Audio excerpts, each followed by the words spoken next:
Assalamualaikum warahmatullahi wabarakatuh. Saudaraku sebangsa setanah air, korupsi adalah sebuah tindakan perbuatan yang sangat merugikan masyarakat luas, juga merugikan negara. Sebab utama terjadinya korupsi sebab utama terjadinya kemiskinan di antara lain karena korupsinya kegedean.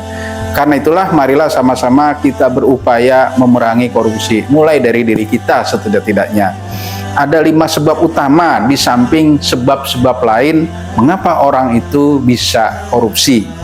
Yang pertama adalah dia mungkin ateis atau tidak percaya akhirat, tidak percaya ada hari pembalasan, tidak percaya ada hari kebangkitan, tidak percaya nanti amalnya akan diperlihatkan, tidak percaya ada hari pembalasan, dan seterusnya.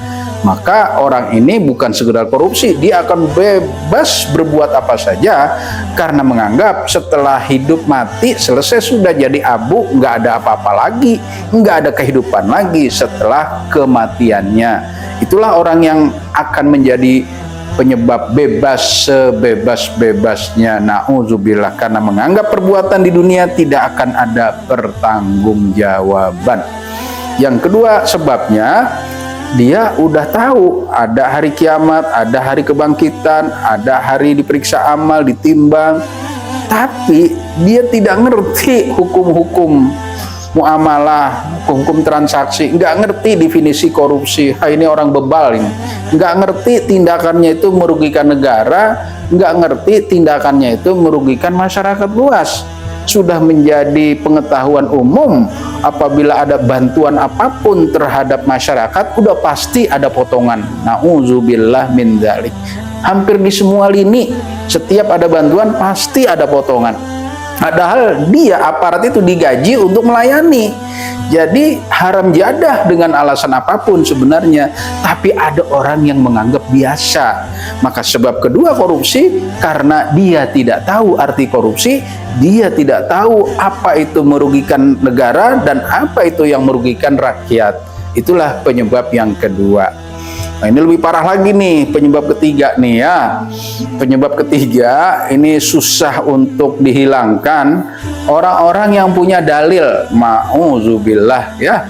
Orang-orang yang punya alasan, punya argumentasi mengapa saya korupsi. Di antaranya kayak Robin Hood gitu, dia akan sedekah, dia akan nolong orang lain, dia akan setoran ke lembaganya, ke partainya dan sebagainya. Nah, ini yang paling sulit ini, karena dia tidak akan malu kalau ketahuan, tidak akan merasa bersalah, dan tidak akan kapok. Nggak mungkin kapok gitu ya, karena merasa dirinya pahlawan.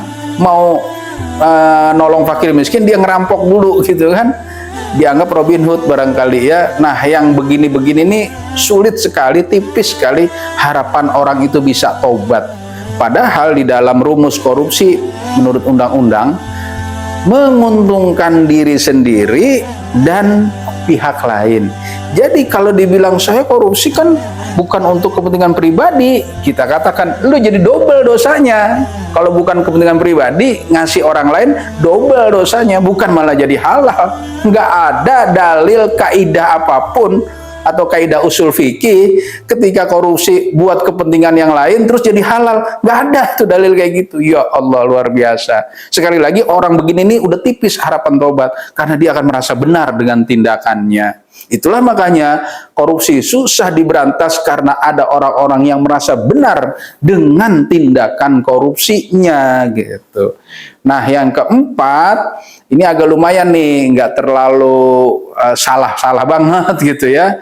Orang korupsi itu dipaksa oleh sistem, ditekan oleh atasan, di-pressure oleh kiri kanannya, dan suasana terdesak, terjepit, dipaksa.